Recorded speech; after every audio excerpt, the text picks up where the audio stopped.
we were working on Haggai. Make sure you get out your worksheets and then also open up your course notes. Your course notes, I think we were on page 119, and we were discussing how this fits into the book of Ezra, correct? Is that where we finished? We were just trying to make those connections to the book of Ezra. And we were working through the background issues and just getting ready to get into, I think, the structure of Haggai, I believe, is where we were. So we had talked a little bit about the structure that you put together on it. Some of you had used dates, and some of you had, found 5 different sections. But in your notes right here, you can see that the structure of Haggai utilizes a chiastic structure. Now again, a chiastic structure, what that does is it has an ability, what you have is you have corresponding elements that the author is using. And so like for instance, with B here, you see it very clearly, I am with you. His presence is a part of that corresponding element that's there. And then you have 2 oracles on the same date, 2 oracles on the same date. Here you have the negative consequences of the unbuilt house, and here you have the blessed consequences of the restored house. And so there's a connection there. And what a chiasm has a tendency to do oftentimes is it throws your attention to a specific point that is being made. And so especially if you had one C element here, it would really draw your attention. But with these 2 B elements, it does draw your attention to the presence, the fact that the Lord is with them, His presence energizing the present work, and His presence guaranteeing a future glory. What is the commonality between those 2 things? It's His presence.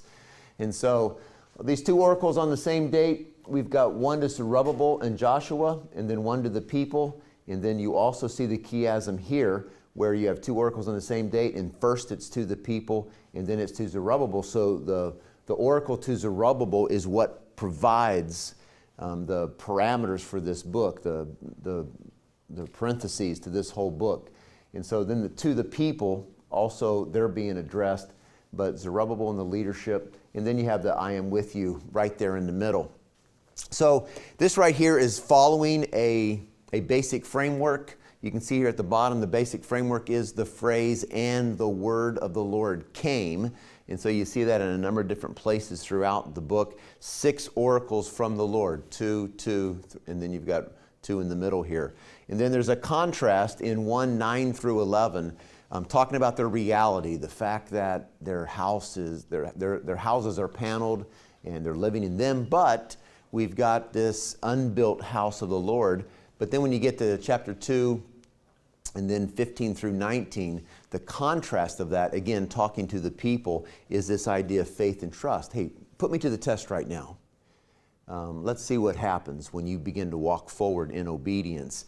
And so God is calling them to something. And really, what He calls them to comes out of the reality of their experience. He's calling them to stretch, to actually excel. I love what Paul says in 1 Thessalonians or 2 Thessalonians, whichever one it is, excel still more. That idea, and that's what God is calling them to. They're back in the land, but the house is not built. And so God wants them to continue to step forward and be the kind of people that He's called them to be. So that's the way we would understand the structure of the book. And especially right there in the middle, I am with you, becomes, I think, really the focus of what's going on.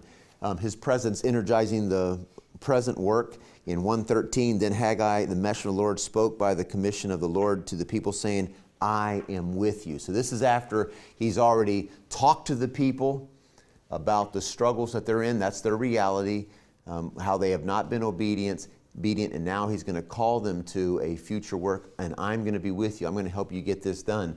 But then in chapter 2, in verses 1 through 9, we see that presence again in verse 4. But now take courage, Zerubbabel, declares the Lord. Take courage also, Joshua, son of Jehozadak, the high priest, and all you people of the land. Take courage, declares the Lord, and work, for I am with you. As for the promise I made you, and now he's going to talk about this movement forward in the way he's going to shake the heavens, the earth, the sea, also the dry land, shake all the nations. They will come with the wealth of nations. I will fill this house with glory. And so when you talk about this whole idea of a coming glory, this becomes an important part of the book. And I want us to talk about that. If you had me for Old Testament history and literature, I actually talked about that in the book of Ezra as well, because it's an important concept. When is this glory that Ezra's talking about, or that Haggai's talking about in the context of Ezra? How much of that do we actually see? So let's look at the message of Haggai and then pull out some of these concepts. The book begins differently than most books, but it also is more exact. It's written in third person, so it's probably written by a disciple of Haggai. Again, these are scholars just trying to figure out who actually wrote this, when did they write it. But, oftentimes what we see is it came about in the days of, we've got this huge historical time period, 40 years that these kings reigned, that this prophecy could actually fit. But this one right here, it begins very precisely with where this is fit into the overall picture of God's work. Point B there, the message of Haggai is simply a call to rebuild the temple in spite of all the discouragements that such a task presented. Haggai could not imagine a kingdom without a temple, and that's why he's calling the people to this. And so last time we were together, we talked about how this clearly fits into the message of Ezra. You can go right back to the book of Ezra, chapter 4, verse 24, chapter 5, verses 1 and 2. The work stopped. Haggai and Zechariah, the prophets, come to the people. The work begins again. And so that's exactly where this prophecy fits. And that's what I love about this particular book, is you can see exactly where it fits historically. But there are 4 recorded messages. And we see the first one in 1:1, and this is a challenging message to the leaders.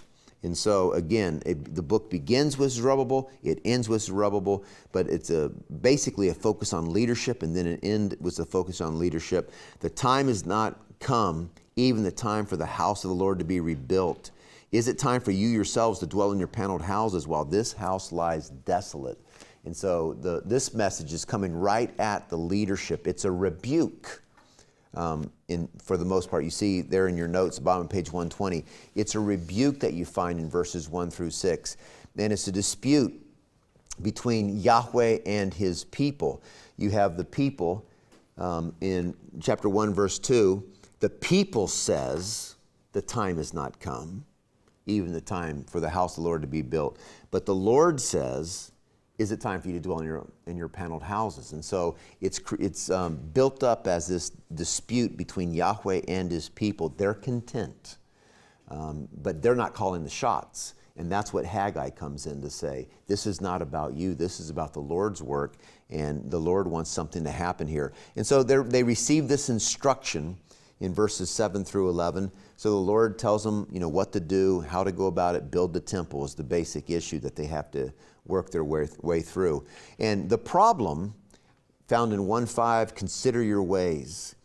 And they have to look at their lives, that they have been working, but they don't have anything to show for it. And God is moving in that situation, and he wants to get their attention ultimately, is what's going on there. In verse 9, you look for much, but it comes to little. Why? Declares the Lord, because my house which lies desolate, while each of you runs to his own house. That's misplaced priorities. And we talked about that some on Wednesday, and that becomes a big issue for them. But there's a responsive obedience. In chapter 1, verse 12, Zerubbabel, son of Shealtiel, and Joshua, they get the people going. There's an obedience. They obey the voice of the Lord in the words of Haggai the prophet, as the Lord their God had sent him. And the people showed reverence for the Lord. So this is something that we see throughout the post-exilic time. When you go to Ezra and Nehemiah, there's a number of struggles they have with sin. But one of the things that we see in Ezra and Nehemiah that we don't really see in the book of Kings is they're often responsive. And so here's another example of that. They're responsive. So when you read through the books of Ezra and Nehemiah, sin is there all over the place. But when it's confronted, the people respond. And they begin living obediently again. And that's exactly what happens here. So once you get to the other side of the exile, there is what seems to be an obedience that was not there so much before. Now, the difficulty in comparing the two is in the book of Kings. It's boom, boom, boom, boom. You go through all these kings and you learn very little about the people. When you get to Ezra, Nehemiah, and even in Haggai, you zero in a little bit more. The people become much more into focus, and we see that obedience is there. But I love to point that out because it's really nice after going through Kings and the exile, and even though things are not well back in the land, at least we see this when they're confronted, they respond. Now, secondly, what we see in chapter 2, verse 1 is what we might call an encouraging message. An encouraging message.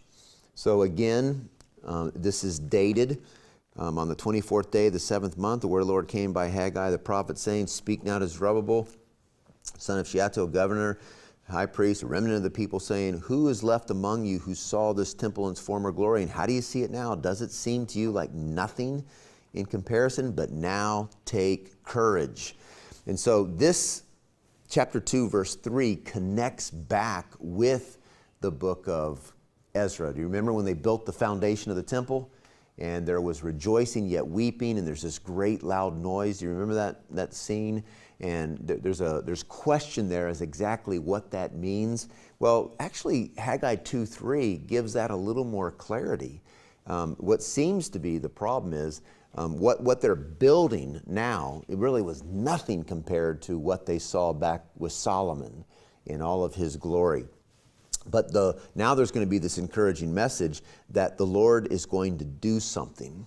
Okay, so he's going to really move something forward, and he's going to fill the house with glory. I mean, there's going to be something amazing that happens. Verse 9, the latter glory of this house will be greater than the former. So even though they're now looking at this, whatever they have of the structure, just like in Ezra, and the comparison for what they have here and what they had back there. In Ezra, it actually talks about the older people who actually remember, because we've got 70 years of exile, and so you had to be fairly old to remember that former temple that was destroyed, and now you're back in the land and they're building this structure. Haggai's making that same comparison there, but now they've got an encouraging message. God is going to do something. There's going to be something bigger here. God's going to shake the nations. Wealth is going to go into this house. This latter glory is going to be greater than the former. Now, they eventually do build the temple, and so this creates an issue that we want to talk about. We're going to talk about that in just a second. Was that glory realized in the days of Ezra and Nehemiah, or is that something future? And so that becomes an issue with that. Now, the third message is a reassuring message in chapter 2, verse 10. And in this particular message, obedience will bring prosperity is the point that's trying to be brought out. The point of 2:10 through 14, it is easier to create a problem than it is to resolve one, just as it's easier to become unclean than it is to become clean. Now, a commentary that I probably would use in here, if it wasn't, a 2-volume commentary and it cost way more money than what we use, is one by Peter Craigie. And I think I referenced that once before.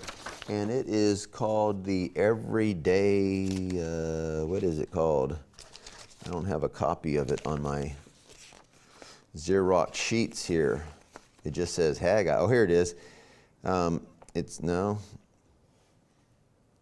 It's from a commentary series, and I don't have the commentary series written on here, but I think it's called the Daily Bible Study Series, something like that. But they do put it in a paperback now. And this is the way he refers to these verses here, 10 through 14. Remember, we believe that Haggai was probably a priest because he asks about this very technical issue regarding the law, regarding clean and unclean. And this is what Craigie says. The question and answer period is followed by the prophet's teaching. But the sense of verse 14 is not immediately clear, and several hypotheses have been proposed to explain it. Some interpreters, for example, have suggested that the prophet here alludes to the offer of help in the building of work which came from the Samaritans. Now that's interesting. So he thinks, the issue of clean, unclean here is the Samaritans actually offer to help. You go back to Ezra chapter 4, in verses 1 through 3, and they're wanting to step in and offer their help at this point in time, which is denied, which maybe was a result of this particular ruling right here. So that would be one idea. The teaching implies that the help should be refused, for it would pollute the holy place under reconstruction to bring in unclean to be a part of this construction. But a more probable interpretation, this is what Craigie goes to, is that the ritual questions were designed to evoke answers from which moral teaching might be drawn. The people were engaged in a holy task, and that's the building of the temple. So that's the holy task, building the temple. But the holiness of the task would not automatically rub off on them. So just because they were doing this holy task, building a temple, did not mean that they would actually be holy people as a result. They must still be concerned, despite the honor of their work or the holiness of their work, with their own moral integrity. On the other hand, if they themselves became degenerate, then their moral corruption could certainly undermine the integrity and holiness of the temple which they were erecting. If the latter interpretation is correct, then Haggai is echoing in his own distinctive fashion the traditional prophetic concerns for moral integrity to accompany ritual integrity. In other words, this idea of holy worship and holy living had to come together, is the idea that he's bringing out there. The people were engaged in a noble task, but that did not grant them a moral license to behave as they pleased. Just because they were working for God did not mean that they could abandon moral integrity. Indeed, if they did so, they would undermine the very work in which they were engaged. And so this is where you start getting at this whole concept of obedience brings blessing. So it's not just engaging in this task, but actually the obedient life, loving God, loving neighbor, is what brings about this blessing. So if they depart from that and God's blessing is not on them, then it's going to affect what they're actually engaged in the building of the temple. Yet there is an aspect to human nature which makes it necessary. When we are engaged in any good work, it is all too easy to think that the merit of the work will somehow cover like a blanket the imperfection of our lives. Now, what I think is interesting about what Craigie is saying here is because I wonder if that explanation is what's connected to the moral failure you see of leaders in the church. In other words, because I'm engaged in this holy task, there's a degeneration in other parts of my life, that somehow this right here is going to compensate for this over here. When what Haggai's warning about, what the Lord is warning about, is no, that's not true. In fact, this over here is going to crumble what you're doing here. It's a very important principle for us to grasp, for us to recognize that in anything that we're doing for the Lord, that somehow that needs to be not just an action, but an action that flows out of a heart that's actually devoted to Him. Because this action is not going to guarantee anything here. But in fact, what's going on here could affect what's taking place out here. And so as they engage in this holy task of building, for whatever reason, Haggai is getting them to point to the way they live their life too. And so there's going to be a little bit of a reassuring message that obedience will bring prosperity. So don't get this all messed up in your lives. And I really hope that as you live and as you embark upon, whenever you graduate, we got Matt graduating, moving on out to seminary, wherever you end up, that you keep these two connected. Your worship and your living need to be constantly connected. They've got to be pure. Worship's got to come out of a heart. Worship's got to affect the heart as well. It's a back and forth thing in our lives. It's so easy for us to present something to people that's not a clear representation of who we really are. And we can create a facade. And if you live within that facade too long, your life will implode. There's no doubt about it. It will implode. And so there's got to be this constant sense of this, our life, our heart is being transformed, and that whatever ministry or whatever outward that people see is actually an outflow of what really is true about us. If you don't do that, and you just put this facade out here, you're going to implode. And I'm telling you, the consequences are devastating in our lives, especially those of you who might go into ministry or whatever vocation you're in. You're heavily involved in your church and you're doing all these things out here, but you're not attending to the soul. I mean, ultimately, that's what's being talked about here. It's tending to the soul so that you're living in all facets of life in a way that's honoring to God. And you just have this facade out here. It's going to implode, and the consequences are devastating, and you leave a lot of people in the wake. Okay, the explosion goes out, and people's lives are affected by that. And so there's a warning here from Haggai about all that. Obedience is what's going to bring blessing. And then there's one more message, and that's a promising message. We find that in chapter 2, verse 20.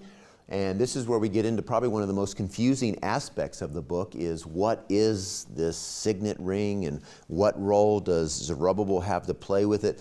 But we do know, and you can see in your notes there, that Zerubbabel is part of the Davidic line. You can go to Matthew, Luke, and you can see that he fits into this Davidic line. So just to speak of this signet ring and this throne kingdom in light of Zerubbabel fits, because that is where that line is going ultimately. Whether that's going to be Zerubbabel, that's the ultimate one. So the Lord reemphasizes the Davidic covenant to his people. If we just want to boil what goes on in verses 20 to 23 of chapter 2 to its most minimum, the Lord is re-emphasizing the Davidic covenant. They're back in the land. He's challenging them to rebuild the temple. They're back to that task, and he's giving them that future forward look, the Davidic line, Messiah. And so there's encouragement with all of that. It's a promise that they need to continue to hold on to. So the book ends with a recommitment to the Davidic covenant. Now, again,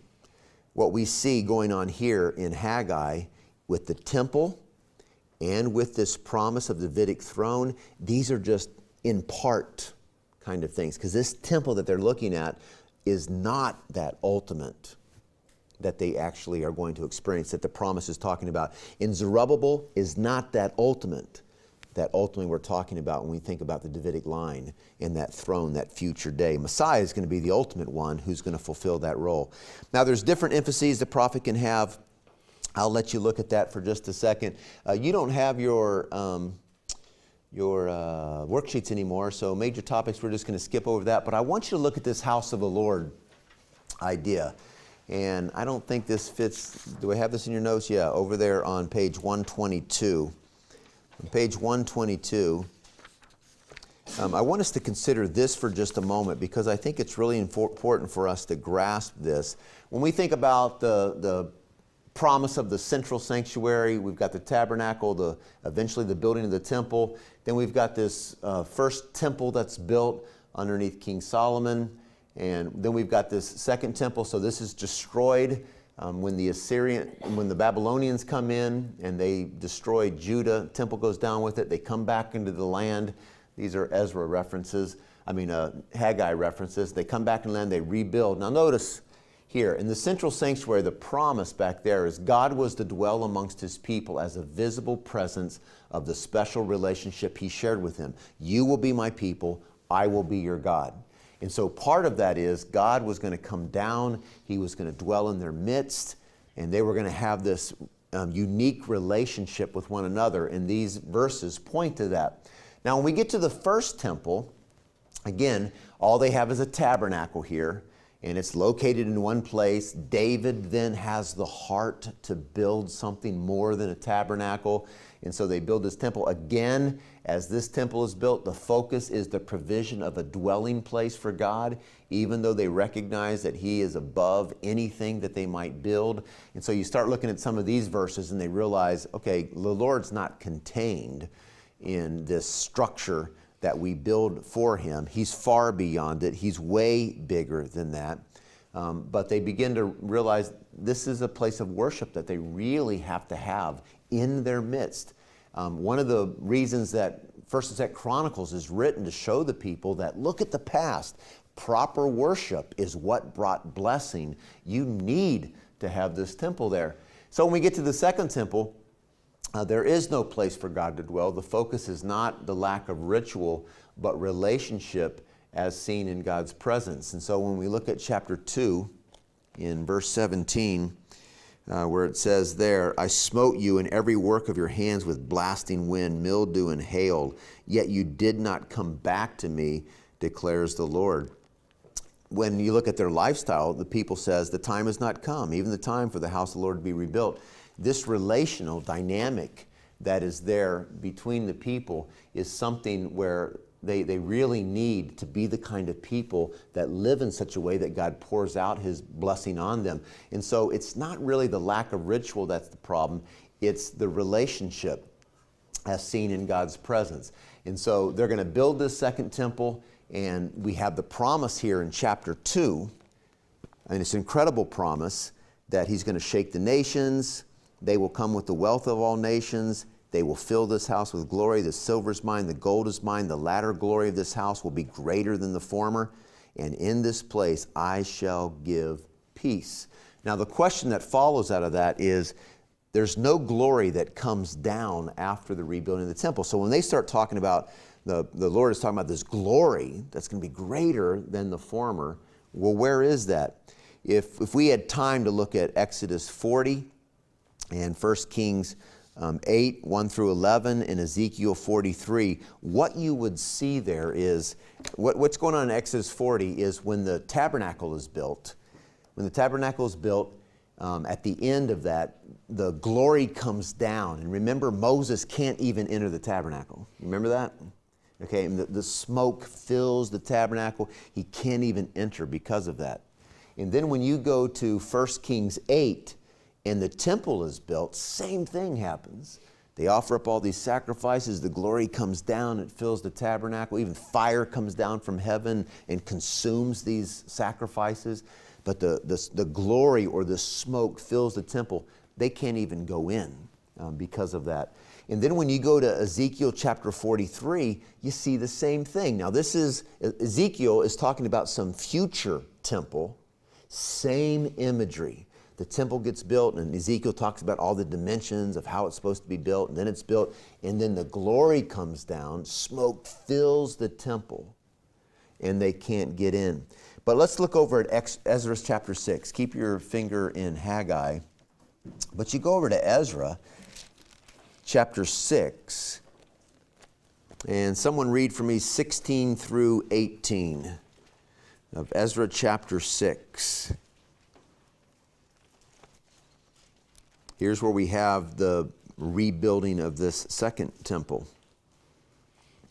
the dedication of it. And the people of Israel, the priests and the Levites, and the rest of the returned exiles celebrated the dedication of the house of God with joy. They offered at the dedication of the house of God 100 bulls, 200 rams, 400 lambs, and as a sin offering for all Israel, 12 male goats according to the number of tribes of it. And they set the priests in their divisions and the Levites in their divisions for the service of God at Jerusalem, as it is written in the book of Moses. And so then he goes on, and they observe the Passover, the priests and Levites purified. In verse 22, they observe the feast of unleavened bread. Now, after these things, and that's it. In other words, when they build this temple and they have the dedication, what's lacking? It's the glory coming down. Now that really stands out. When you just think about the whole of the Old Testament, that here's the tabernacle, glory comes down. Solomon builds a temple, the glory comes down. In the future temple, Ezekiel 43, the glory comes down. In Ezra, they dedicate it, they offer the sacrifices. It's not there. You see, that scene is so different. Now, go back to Haggai chapter 2 in verse 7. And what does it say? They're being encouraged to build the temple. I will shake all the nations. They will come with the wealth of all nations, and I will fill this house with glory. Okay, now you're in Ezra's day. Wow, that's an incredible promise. Happened at the tabernacle, happened in Solomon's day. Now we're going to bear down and build this temple, and they do. And there's this promise of glory coming down, and it doesn't come down. It doesn't come down. Somewhere at this point in time, Ezekiel's prophesying about this future day when glory is going to come down, and they don't experience it, at least in what's recorded for us. Now, there's a strong point being made here, and there's a blank in your notes. This right here is the idea. There's a strong point, and I really think this is good for us to grasp this in the big picture. It's not time for the glory in this immediate setting. The focus becomes a future day when the glory of the Lord will once again descend upon His dwelling place, providing a visible presence for His people. There should be a little bit of excitement that grows in you when you recognize what's going on here. This is the beginning. When you go through the prophets, it's talking about, all of a sudden you start hearing a lot about Messiah coming. One is going to come, one is going to come, one is going to come, establish His kingdom. But you also see that the message is going to go to the Gentiles, and the Gentiles are going to respond. Well, how is that going to take place? We begin to see that unfolding in books like Haggai, where there's a promise of the glory, but then you go to Ezra and no glory comes down. What's going on? I think that what's happening in prophetic literature, and as we see it unfolding in the book of Ezra, is we are beginning to enter a pause where God is about to expand the work that He's doing beyond Israel. In other words, no glory comes down. Why is that?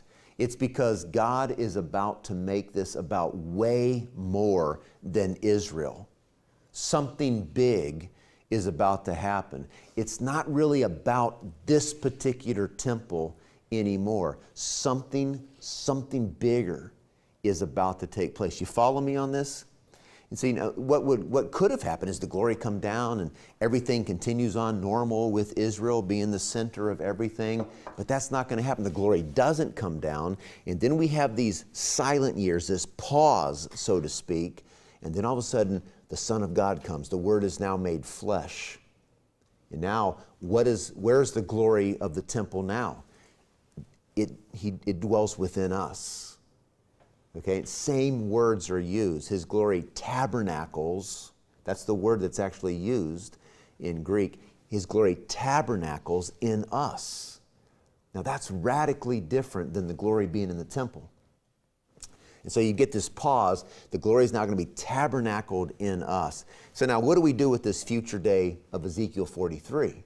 And this is where I really want to start bearing down and studying certain things in prophetic literature, because the more I study the Old Testament, the more I watch what's going on here, and these promises of things like Ezekiel 43, and remember that paper that I read parts of you with by Brent Sandy about the fantastic language as well as the catastrophic language is there, and it's really about stirring some kind of emotion.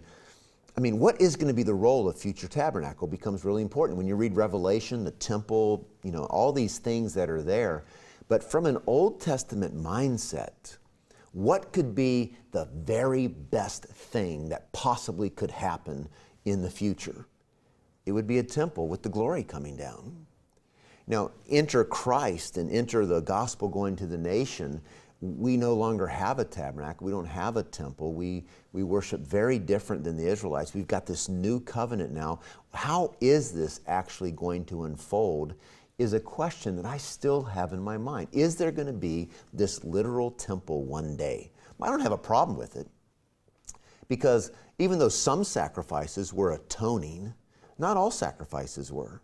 You could bring sacrifices to the Lord out of praise and thanksgiving, gratitude, simply to acknowledge that He's to be honored and worshiped above all things. In the same way that we bring money. Why do we bring money to the Lord's work? It's not like He needs our money. I mean, that's just one way to do it, right? They brought animals and sacrifices.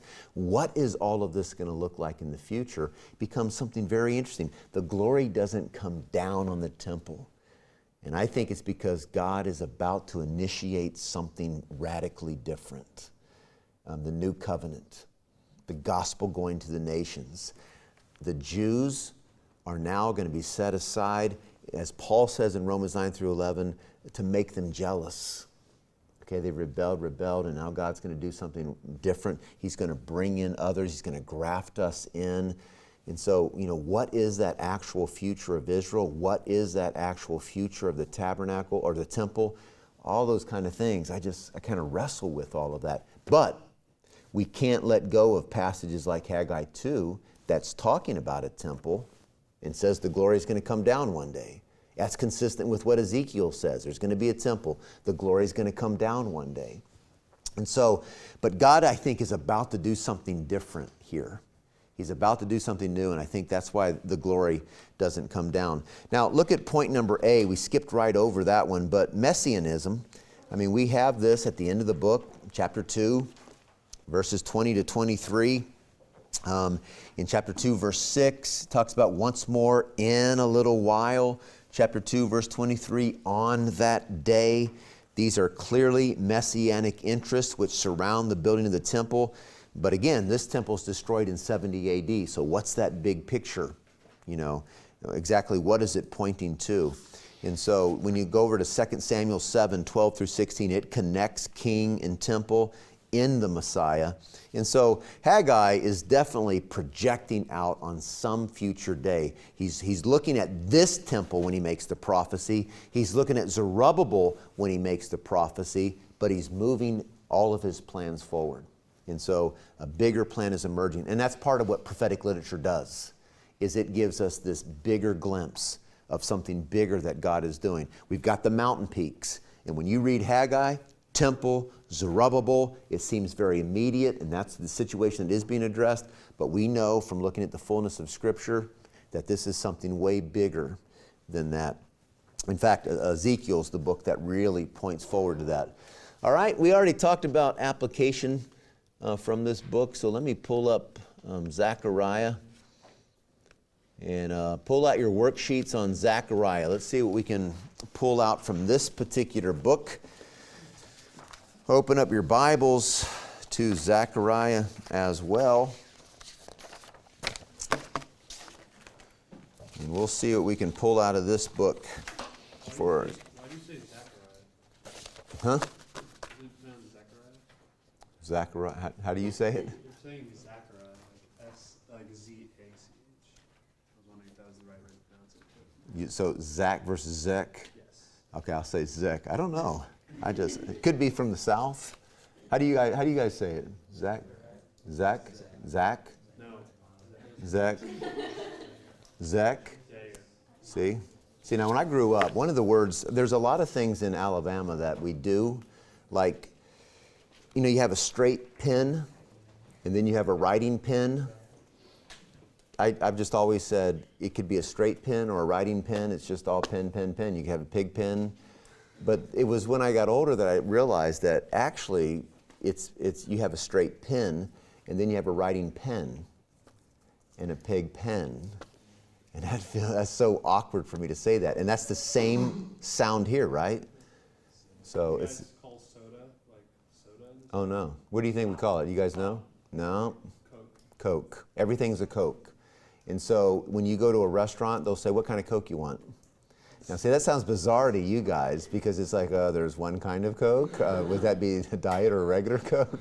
But no, it's what kind of Coke do you want? But isn't that interesting? We do all those things. But yeah, Zechariah.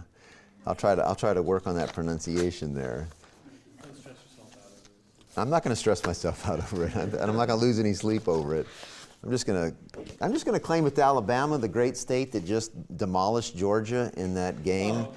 And we just don't talk right there.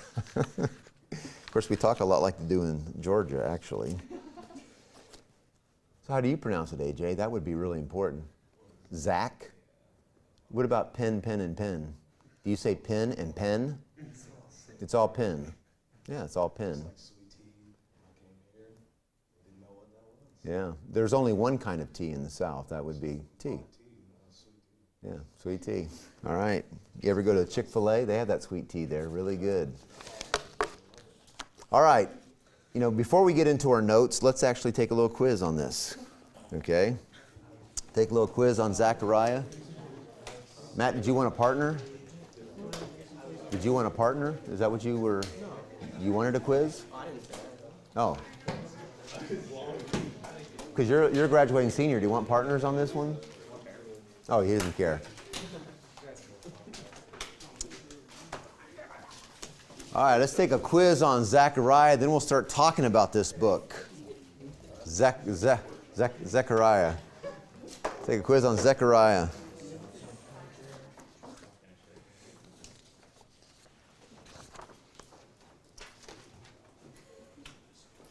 See what we can come up with. All right, again, I'm sorry that this is so simple, but here we go. This is Zechariah according to Chisholm. All right, number 1, true or false? Zechariah exhibits some characteristics of apocalyptic genre. True or false? Characteristics of apocalyptic genre. Number 2, in Zechariah's day, the promise of the branch is probably attached to A, Zechariah himself, B, Joshua the high priest, C, Zerubbabel the governor. In Zechariah's day, the promise of the branch is probably attached to A, Zechariah himself, B, Joshua the high priest, and C, Zerubbabel the governor. All right, number 3. Zechariah was probably written during pre-exile, or during the exile, or post-exile.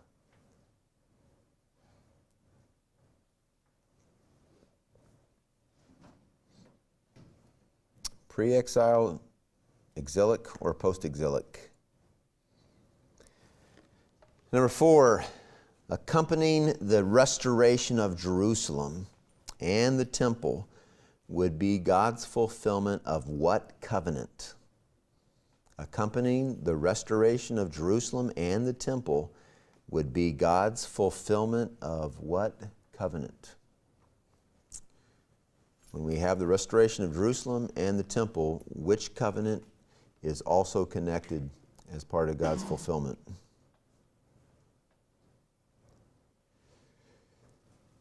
And then true or false? Some attribute all or part of Zechariah 9 through 14 to the prophet Jeremiah. True or false? Some attribute all or part of Zechariah 9 through 14 to the prophet Jeremiah. All right, need any of those repeated? Okay, Kevin, you want to lead the way on this one? You sure give it a try. Number 1, true or false, Zechariah exhibits some characteristics of apocalyptic genre. I think that was true. That is true. True for number 1. Number 2, in Zechariah's day, the promise of the branch is probably attached to, what'd you put? I said C, Zerubbabel the governor. 2 for 2. Number 3, Zechariah was written when? post-exile. Post-exile. That was so simple, wasn't it? Yeah, post-exile.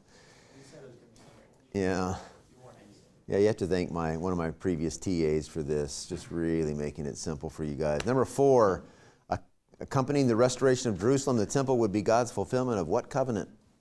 Davidic. Page 274 on Chisholm. And then finally, true or false, some attribute all or part of Zechariah 9 through 14 to the prophet Jeremiah. That's false. No, it's true. It's true. Sorry, AJ.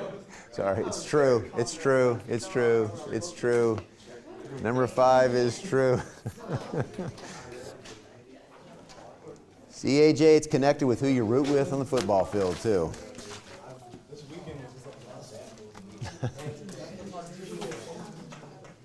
All right, just pass those to the center and forward.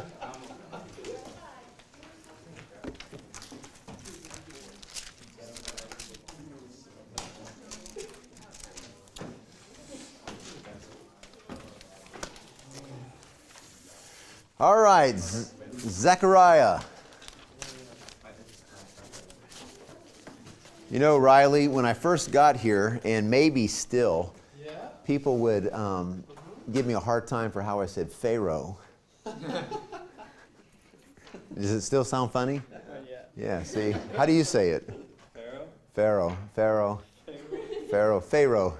Yeah. We have a guy on our floor, Brian Glaze.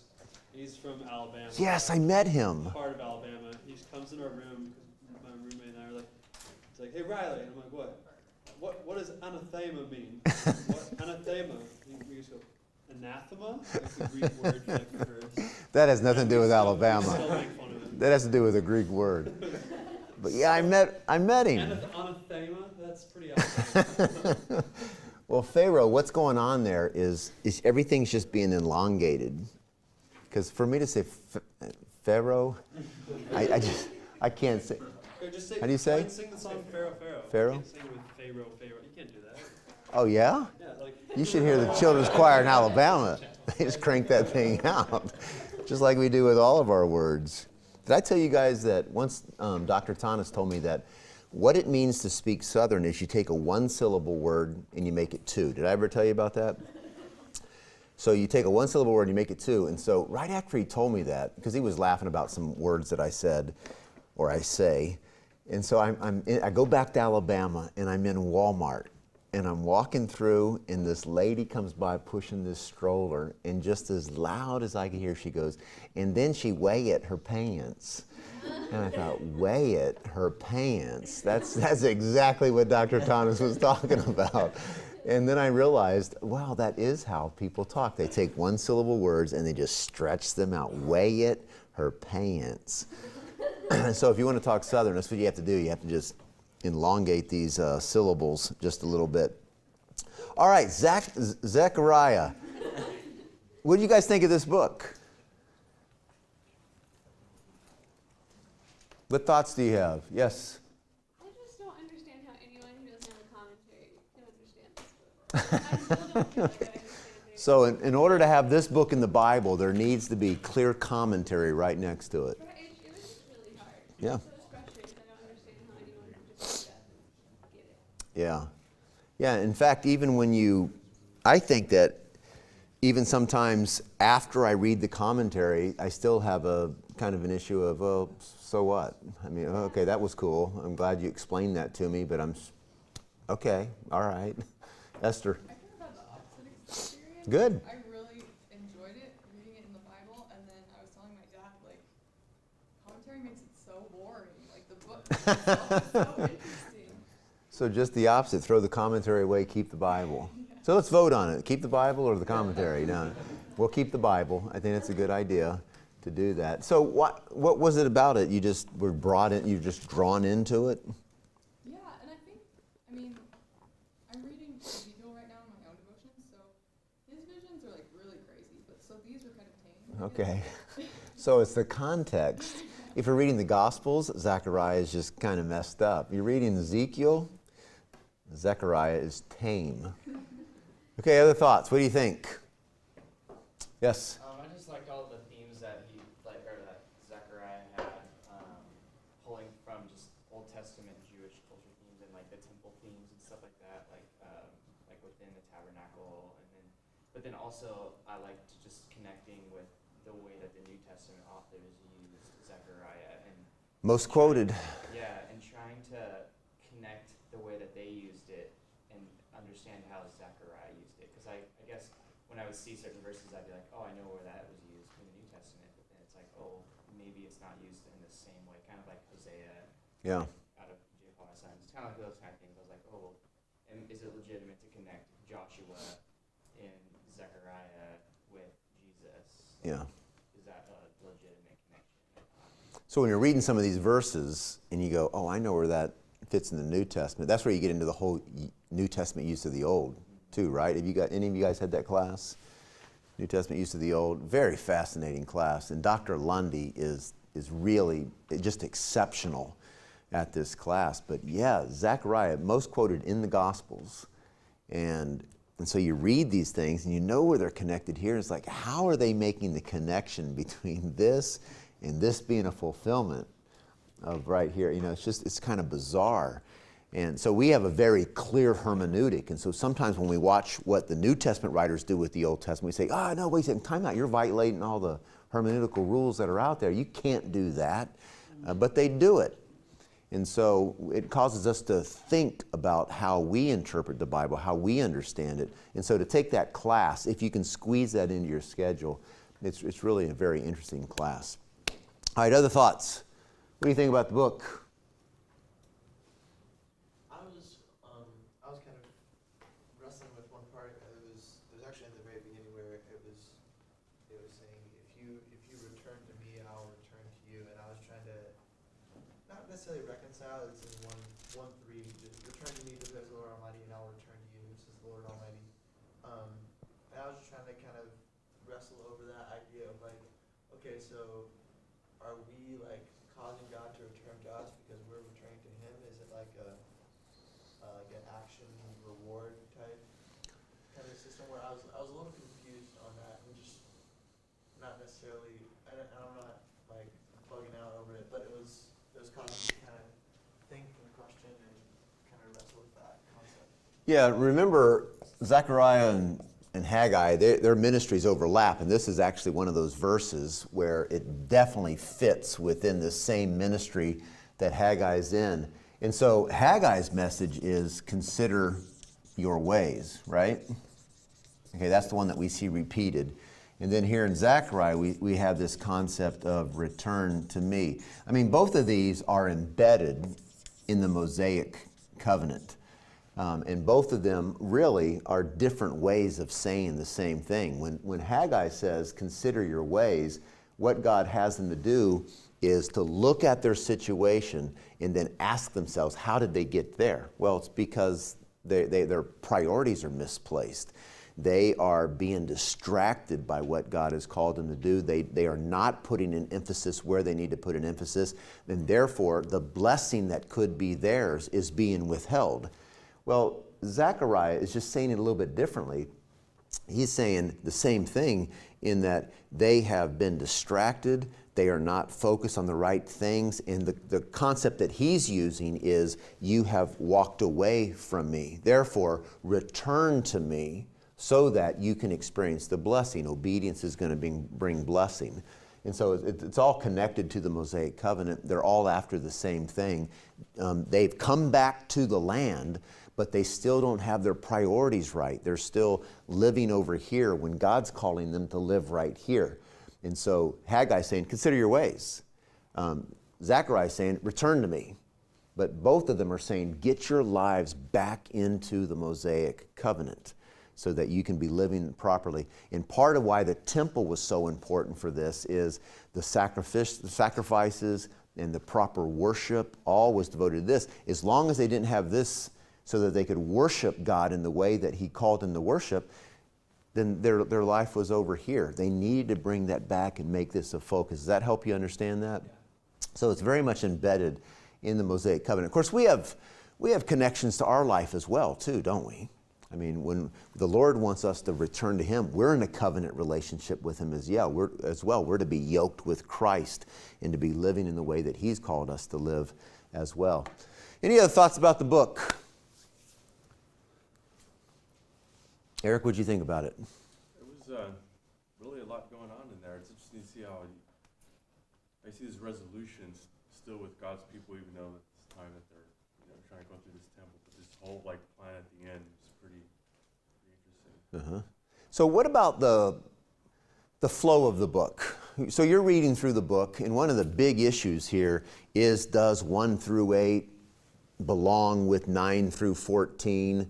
And sometimes, I like to ask students, are scholars just creating issues, or did you have a problem with that? Your natural reading of the text, were you going, hey, wait a second.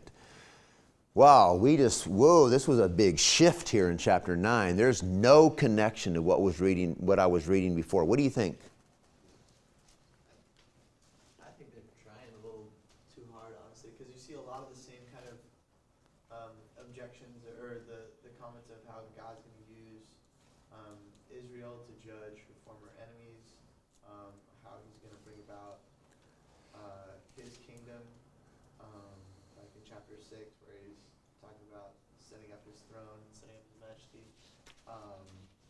So you're saying content, Content-wise, I feel like it's there's a not- lot of similarities. Yeah, Yeah. and even stylistically, I feel like it's not too far off. I mean, it definitely gets into a little bit more kind of stanza prophecy throughout like chapter 9 and 10, but a lot of it is very much symbolic, or they're using a lot of analogy. It seems like it's very reminiscent of the first half of the book. So just in your natural reading, there would not have been cause for concern that, Yeah. oh, this must be a different author. Okay, what else do you think?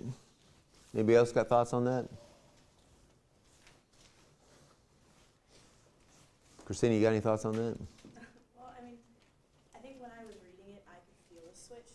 I agree. I think that content-wise, I didn't necessarily jump to, oh, this is two completely different authors. It kind of felt more like maybe one was written at one time and the second part was written at a separate time, and just trying to like connect it stylistically, but not necessarily like, yeah, I don't know. It felt different, but I wouldn't jump to like what Chisholm jumped to. Yeah.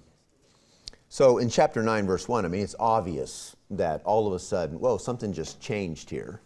The burden of the word of the Lord is against Hadrach with the mask going on. Okay, there's a change. I mean, a change of focus, change of content. But what do we do with that? Look at the bottom of page 124 in your notes. There it talks about point number 3 there. Themes do unite the two sections, and this is Brevard Childs is the first one here. And he's trying to make connections in a way that just flows. He says the curse of 5:3 is removed. We go to the top of page 125, the conversion of the nations, the humble messianic figure. So he's pulling out, just like Kevin was earlier, that there are themes that are the same in both places. And then McComiskey, who has a large commentary on the Minor Prophets, 3-volume, and it's still hardback, which makes it very expensive. But in his volume 3, you can see page 1017, he's connecting Zechariah 1 through 8 and Zechariah 9 through 14, again doing the same thing. He's trying to pull out these various themes, topics that he sees are connected in both. And this is what scholars do. So, Kevin, the approach you were taking is one of the major ways that scholars who support the unity will actually bring some kind of validity to it by saying, okay, here we've got similar themes that are connecting both books. There are some people who really battle with this, though. Let's see if we've got that somewhere in your notes here. Point C on page 124. Point C on page 124. Many have doubted that this Zechariah wrote chapters 9 through 14, talking about the Zechariah points A and B. Malachi has further notes on this. We're going to talk about it because some people make the connection between what you find in Malachi in these last oracles or burdens in Zechariah, that maybe they go together because they are clearly separate and of a different character than chapters 1 through 8. However, there is no reason that he could not have written the entire book and that the undated chapters 9 through 14 were simply written later. Christina, that's what you were saying. Maybe written at a different time later after the temple had already been finished. So the character of these two books in this particular explanation has something to do with the temple. So chapters 1 through 8 looking forward to that, chapters 9 through 14 looking back at that. And so it could have been at different points in his life. Therefore, since the time and subject matter were different, the character and burden of his writing may well have been adjusted by him as well. But this is one thing that I don't spend a lot of time in different study of, whether a book's unified or, our evangelical approach needs to take these issues seriously, but we also need to receive the witness that's been handed down to us.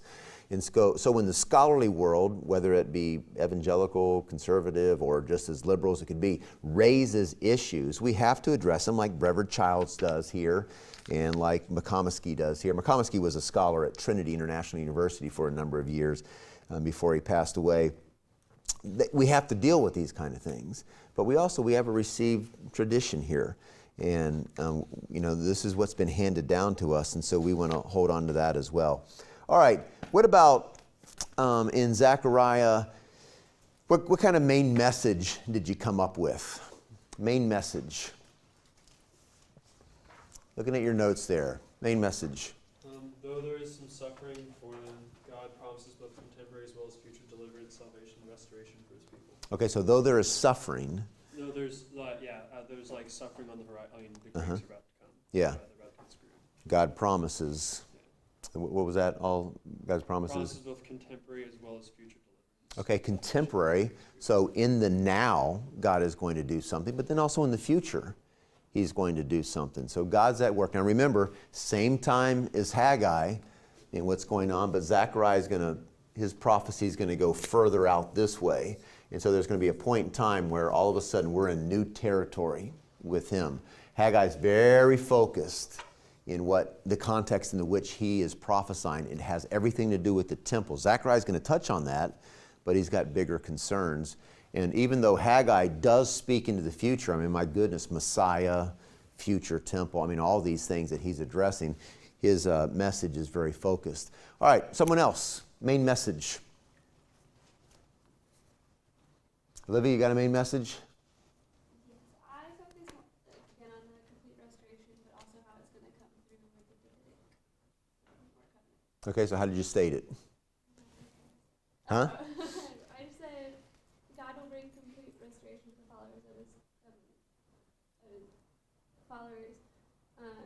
through different methods, including that of the Davidic. Okay, so you're looking at that big, complete restoration that's there. Esther, how did you say it?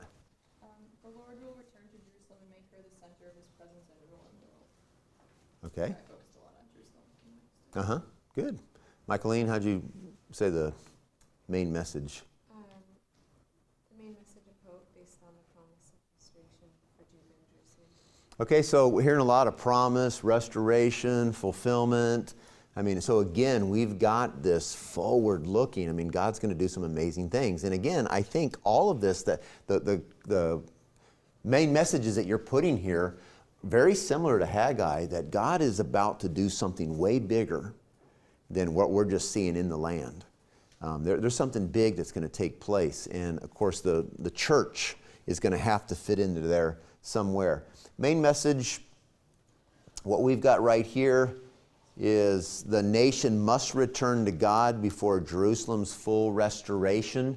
And so looking specifically at what the nation has to do, especially in chapter 1, verse 3, which Kevin referenced earlier that we looked at, this idea of return to me. The nation must return to God before Jerusalem's full restoration. Along the lines similar to Haggai again, consider your ways. You got to return to me. God wants to bless. And so, Haggai saying, hey, look at the hole in your pockets. I mean, why do you plant but you get so little? I mean, you've got to consider these kind of things. Well, remember, we're back in the land, but it's not necessarily true that sin is done away with. I mean, people are not necessarily being obedient to the covenant. Ezra is pushing for reforms.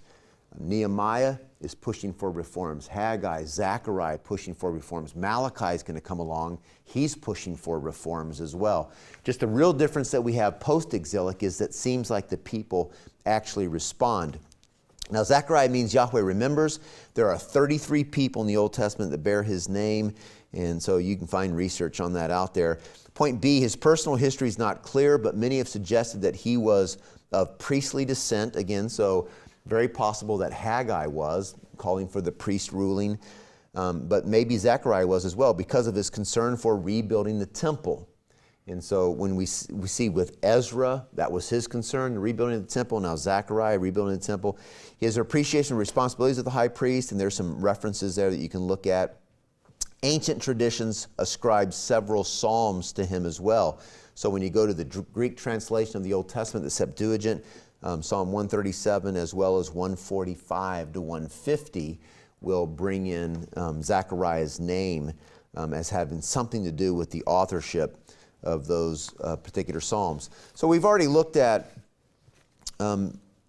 the point C and point D, or point C that you have on the bottom of page 124 through 125. And so you can see that introductory comments, the character of the book is apocalyptic.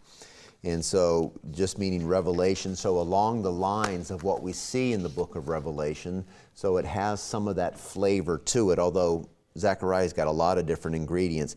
It's a type of literature that often includes visions, supernatural phenomenon, as well as the ultimate victory of Messiah. We see those ingredients in this particular book. Again, it's post-exilic. The people are back in the land, but notice, but not necessarily back into secure relationship with Yahweh. That's one of the things we see throughout every post-exilic book. They're back in the land, but we still have problems with the way that they are living their lives. Again, the major difference is they seem to listen post-exilic. They're actually responding. Again, point C, just like we saw with Haggai, note the connections to the book of Haggai. Mentioned earlier in the notes to that book, it's during that same time period that we see, especially the early part of the book, really overlaps with what's going on with Haggai. Point D, this is the longest, and contrary to Esther's comments, the most obscure of the prophetic books. And so, you know, if you had problems with this book, you are in good company, because scholars in the Old Testament, scholars in the prophetic literature, they all struggle with this particular book. And how are we supposed to understand it? Zechariah 9 through 14 is the most quoted of the prophets in the passion narratives of the Gospels. I mean, we see so many different passages that are referenced, especially from 9 through 14. So we're in this burden section, and that's where we see a lot of the connections. Biola University offers a variety of biblically centered degree programs, ranging from business to ministry to the arts and sciences. Visit biola.edu to find out how Biola could make a difference in your life.